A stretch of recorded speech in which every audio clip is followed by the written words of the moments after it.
The security camera blinked at me mockingly as I stood on my own front porch, still wearing my scrubs after a grueling 12-hour shift in the ER.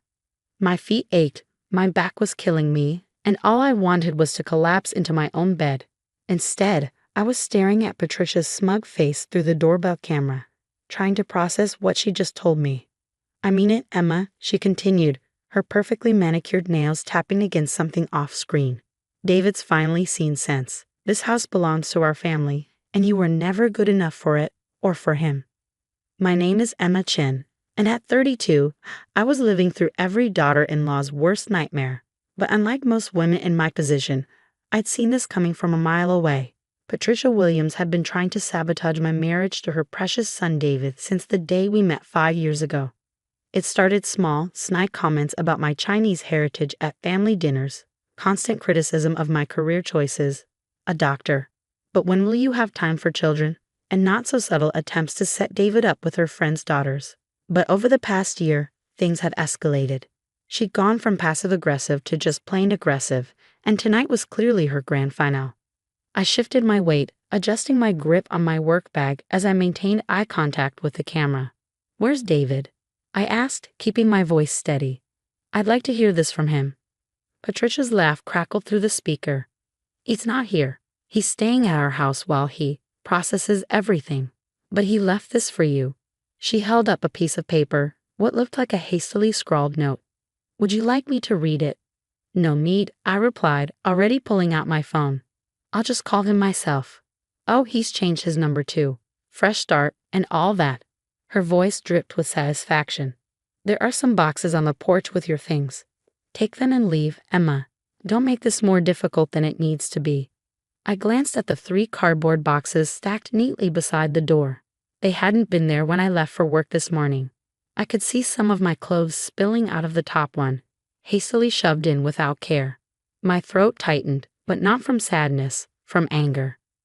"Patricia," I said calmly, "I'm going to give you one chance to open this door and explain what's really going on. Because right now, you're committing several crimes, and I don't think you want me to start listing them."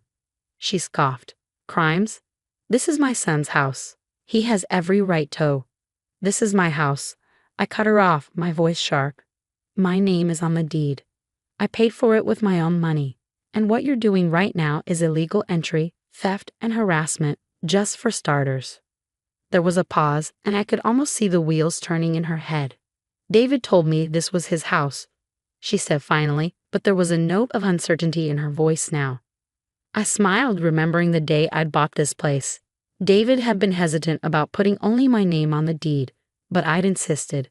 For tax purposes, I told him. But really, it was because I'd seen the way Patricia manipulated him, the way she used money and guilt to control every aspect of his life. I wasn't about to let her have any claim on my home. "Would you like me to have my lawyer explain it to you?" I asked, already pulling up Jennifer's number on my phone. "She'd be happy to walk you through exactly how much trouble you're in right now." "You're bluffing," Patricia snapped, but I could hear the fear creeping into her voice. "David would never let you." "I'm not bluffing," I interrupted again. "And I'm done talking through a camera. You have exactly 30 minutes to open this door and get out of my house before I call the police. Your choice, Patricia." I turned and walked back to my car, settling into the driver's seat. My hands were shaking slightly as I pulled out my phone, but my mind was clear. I'd been preparing for something like this ever since last Christmas, when I'd overheard Patricia telling David that he needed to man up and take control of his life. I'd started documenting everything after that. Every threatening text, every manipulative phone call, every surprise visit where she tried to catch me doing something wrong. I called Jennifer, my lawyer and closest friend since college. She picked up on the second ring. "Let me guess," she said. "The monster-in-law finally showed her true colors." "She changed my locks and claims David's leaving me," I replied, watching the house. "She's barricaded herself inside with some story about him staying with them while he processes everything." Jennifer's sharp intake of breath was followed by the sound of typing. "Have you talked to David?" "Can't reach him. According to Patricia, he's changed his number." I paused, a thought occurring to me. She's done something to him, Jen. This isn't like him. "Want me to send the police?" I considered it for a moment. "Not yet. Give me 30 minutes to try something first, but stay on standby. Always, and Emma, be careful. Desperate people do desperate things. I hung up and started scrolling through my contacts until I found the one I was looking for. Mark Williams, David's younger brother, picked up almost immediately. Emma? Thank God. I've been trying to reach David all day. My heart sank. You can't get hold of him either. No, and Mom's been acting weird. She told me he was working late, but when I called the office, they said he never came in today. Mark's voice was tight with worry. What's going on? I filled him in quickly, watching as lights flicked on and off inside my house. Patricia was clearly agitated, probably trying to figure out her next move. Holy shit, Mark breathed when I finished. I knew Mom was losing it, but this is next level. Want me to come over? Please, and Mark, bring your key to your parents' house. I have a feeling that's where we'll find David. Mark met me outside my house 20 minutes later, his face grim as he took in the boxes on the porch. Patricia still hadn't emerged, though the security camera had gone dark. She'd probably figured out how to disable it. I called Dad, Mark said quietly, joining me by my car. He's staying out of it, his exact words. He ran a hand through his hair, a gesture so similar to David's that my heart ached. I'm so sorry, Emma. I knew Mom was unstable. But it's not your fault, I said, checking my phone again. Still no word from David. Ready to head to your parents' house? He nodded, twirling his key ring around his finger. You really think she's got him there? Where else would she hide him? We took separate cars, just in case we needed to transport David. The drive to the Williams mansion felt longer than usual, each minute stretching with possibilities. Was David okay? Had Patricia finally pushed him too far? And most importantly, what had she done to make him go along with this? The house was dark when we arrived, but Patricia's Mercedes was in the driveway alongside David's Audi. My hands clenched around the steering wheel at the sight of his car. He was here. Mark used his key to let us in, and we moved quietly through the silent house.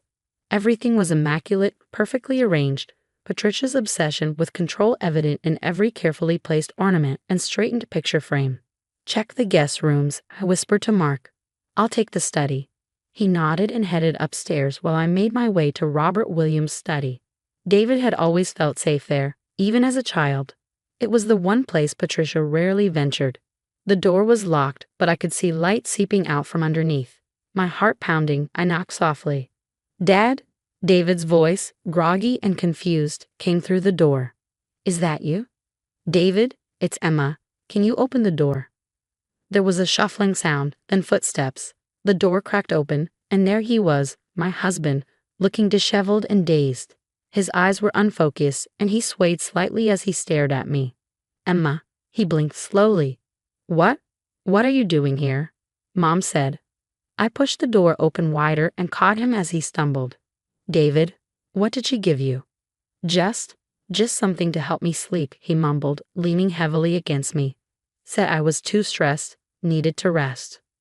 Fury rose in my chest as I helped him to the leather couch.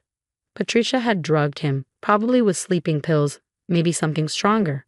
No wonder he'd been so compliant with her plans. Mark.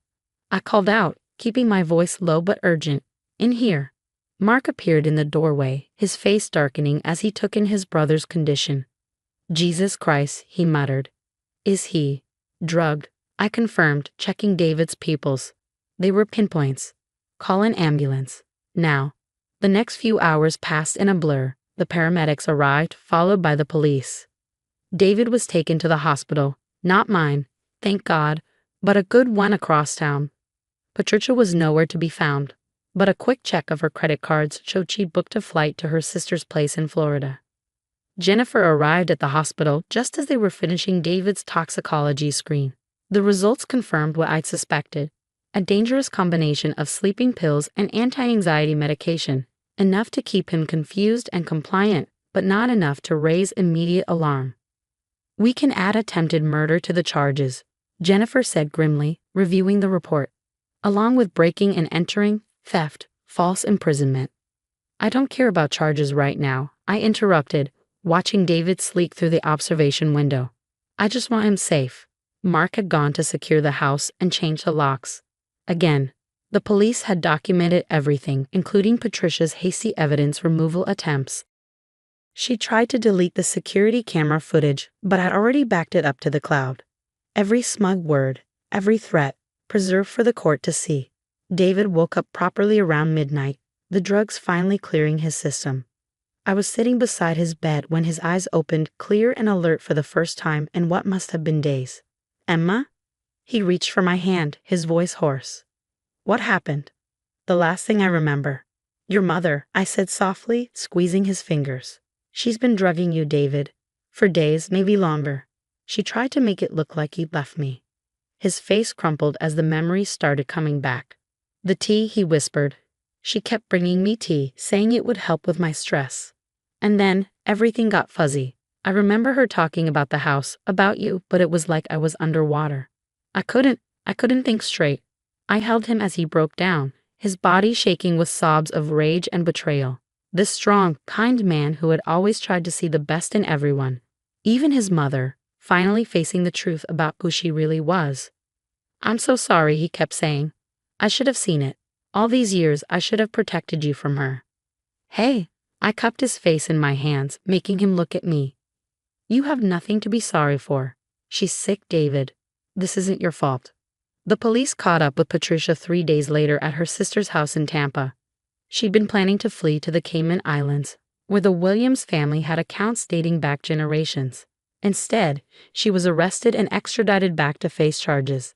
The evidence was overwhelming, not just from that day, but years of documented harassment, threats, and manipulation. The toxicology reports from David's system, the security camera footage, the illegal entry into our home, the carefully planned attempt to separate us and take control of David's life. Robert Williams finally broke his silence when the full extent of his wife's actions came to light. He filed for divorce and provided even more evidence, years of hidden cameras in their home showing Patricia's escalating behavior, secret recordings of her planning to remove Emma from the picture one way or another. David insisted on pressing charges despite his father's attempts to handle things privately. He testified against his mother at the trial, his voice steady as he described how she'd systematically poisoned him, taking advantage of his trust to drug him into compliance. Patricia was sentenced to 15 years for her crimes. She looked smaller somehow as they led her away, her perfectly maintained facade cracking to reveal the desperate, controlling woman beneath. She couldn't even look at David as she passed him. The aftermath wasn't easy. David needed therapy to process the betrayal, to understand how his mother's manipulation had shaped his entire life. I stood by him through all of it, watching him grow stronger as he untangled himself from the web of control she'd woven around him. We sold the house, too many bad memories, and bought a small farm outside the city, somewhere peaceful where we could build a new life together. Mark and his wife became regular visitors, along with Robert, who was slowly learning how to be a father without Patricia's influence. One evening, about a year after everything happened, David and I were sitting on our new porch, watching the sunset. He turned to me, his eyes clear and present in a way they hadn't been for so long under his mother's influence. "You do, didn't you?" he asked softly. "That's why you kept the house in your name. Why you documented everything. You saw what she was capable of long before any of us did." I nodded, taking his hand. I hoped I was wrong, but I needed to be ready, just in case. He brought my fingers to his lips, kissing them gently.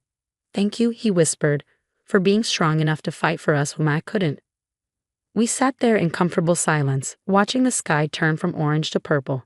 Sometimes the worst moments in life lead us exactly where we need to be. Patricia had tried to destroy us, but in the end, she'd only made us stronger. The future stretched out before us, full of possibilities that had nothing to do with control or manipulation. Just love, trust, and the quiet understanding that we would always protect each other.